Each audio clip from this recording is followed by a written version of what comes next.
welcome back to my channel. My name is Jen, and today I'm going to be showing you kind of what I've been doing for my 2023 reading journal. I've had a couple of people ask about this, but I'm going to preface this with saying a couple of things. One, I am not the most artistically creative person. Two, I have never done this before. And three, I also sometimes don't have the patience to make this look as nice as some of the other reading journals that other people put together. So just a preface, just a disclaimer, this is rough. This is the journal I've been using. This is just a blank spiral bound bullet journal that I found on Amazon. And I put this on the front of it. I don't know how else to go through this other than to lay this on the ground and hopefully this turns out okay. Okay, so I hope you can A, hear me, and B, that this looks all right, but this is what we got. So we've got the cover. I just added some, I got these from Canva and just printed them out. Here's where I learned the first thing just not to do. This is terrible. We don't do this. It's fine. I have stencils that I use, and I tried to use it and freehand, and it didn't work. But what I do love is this, which is just my title, I guess the title page for the year, and then this sticker. I got this from an Etsy shop that I get most of my stickers from a very specific Etsy shop, so I will link her down below. It's really nice if you want a little bit of gothy with some color. And again, these are just the stencils. And I guess I will link my markers down below. Again, I've never done this. I am not familiar with all of the things. So if there's anything you need, is there any other things you want to know about, just comment down below and I will do my best. The first spread we here have the Goodreads tracker. My goal for the year is 75 books, but I'm wondering if that's going to be not enough. But I did just do this through 80. We'll color coordinate for romance, fantasy, sci-fi, and other. I'm guessing 90% of this is going to be pink, but I wanted something to track this on. This is currently not quite up to date. I have to add one more, and I think it was another romance. So there's that. And then I also have just a list of my 2023 reading goals, the big ones that I kind of I wanted to work towards this year. If you've seen my goals video, none of these are a surprise. And this does not align to the priority series video that I posted, but this is kind of a top series to finish. There's, I don't know, 10 on here. 3, 6, 7, 14 on this side and a few on this side. Basically just some series that I would like to start or finish this year. In hindsight, I would definitely do this one a little bit differently. So next year. And then again with I don't know what I'm doing. So I was going to do a year in books, which is just basically a list of everything that I'm reading or that I read throughout the year. And I tried to freehand some of this and it didn't turn out great. But basically the title and the author for everything. So it's 15 per page, and I've got enough for, I believe it's over 100 to actually, this is more realistic in terms of the number of books I will actually read. Yeah, it goes 106. If I manage to get to 100 again this year, I will be shocked. This one, apparently I haven't even actually finished cleaning this up. I tried to take part of my reading spreadsheet and stick it in here, and this is another thing that did not work out as well as I wanted it to. Basically, I wanted a view for every month, how many books I read, how many pages I read, and where my owned TBR is so far as at the end of the month. This is a bit of a mess, and we won't be doing it this year, or we won't be doing it like this next year, if there is next year. Next, I've got a spread for what I'm going to track author or series catch-ups, very specific, probably more on the author side, but basically if there's any author who I own most or many of their backlist and do want to focus on reading them this year, I have included that here. So the first one that I will be working on is Chloe Leese, If Only You, I believe is the name of it. Yes, If Only You finally has a release date. So I am going to be doing what I'm calling the Bergman binge in March. And so this will definitely be more filled in, hopefully, before the end of the first quarter. I don't know which other, there are a bunch of authors that I would like to do this for, but this is the one that I know for sure that I'm going to be prioritizing in 2023.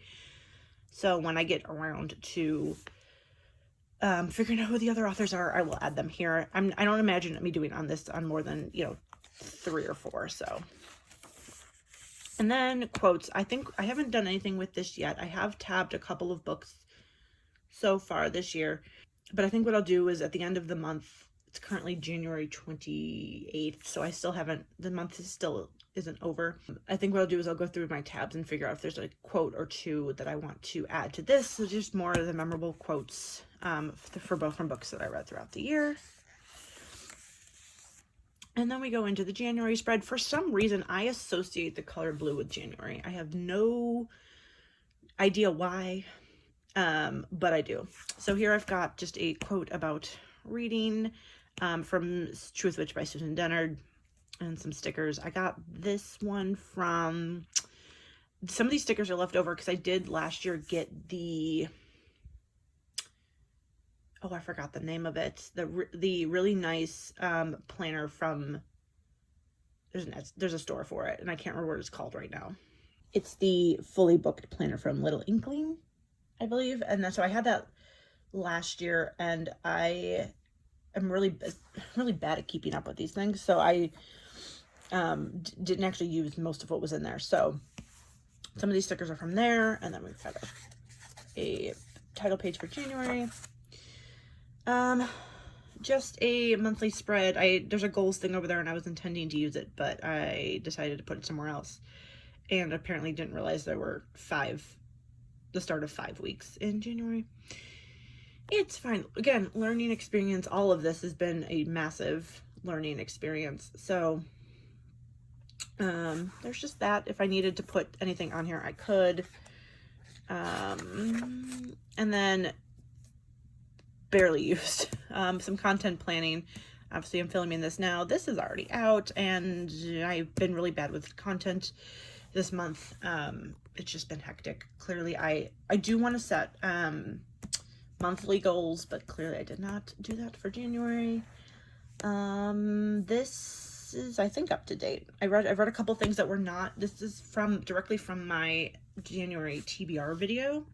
And I've read some things. I've read some things that are not on this list, but this is where I'm at the moment with this. And then I've got my weekly spreads. So we've got readathons that started. I started a book when I started other books. And then just, if I needed to do some notes, I had them here. Again, sometimes I have time, I have the patience to kind of put all of this together. Sometimes I do not. But I wanted to specifically kind of just track the starts and finishes of things, and then readathons, which I didn't. The only readathon I'm really participating in this month is Jumpstart January, and that's the whole month. So it's not like there's a lot of mid-month things going on. Some stuff on the 15th I actually posted. I'm noting when I posted videos, when I started books, when I finished them. Again, this is not up to date. And then when I'm done with the month, I will stick all of the books that I read here. And then I am using this, and then I'm kind of including a page for every book read, and and then as much information as I can to kind of help, remember what the book is, but also help when I am wrapping up everything at the end of the month. The title, the author, the subgenre. Some of this is missing. It's all in my reading spreadsheet, so I will move it over here eventually. The length, the publisher, and my rating, and then some thoughts.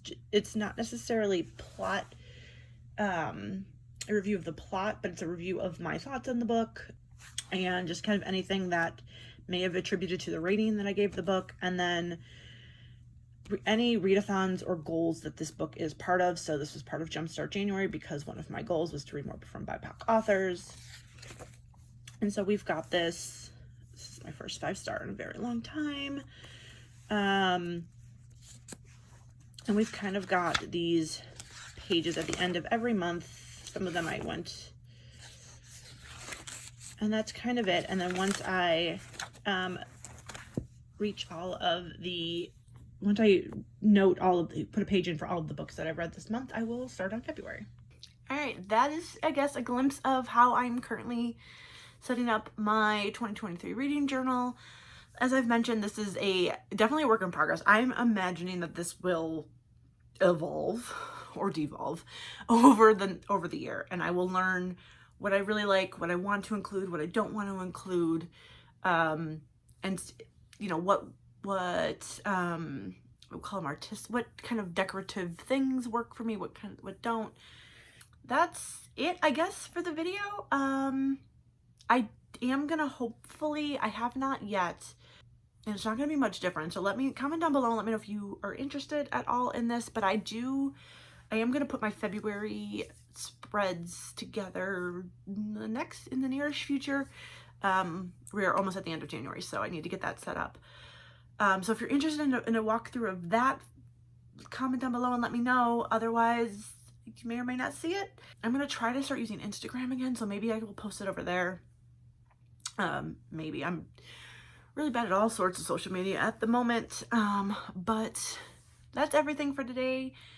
Comment down below and let me know if you have a reading journal or any suggestions or ideas for spreads or whatever. And I would love them at this point. Again, I am making it up as I go, which is my whole MO at this point. So thank you for watching. Please give this video a big thumbs up and subscribe if you have not already. I would greatly appreciate it, and I'll see you in the next one.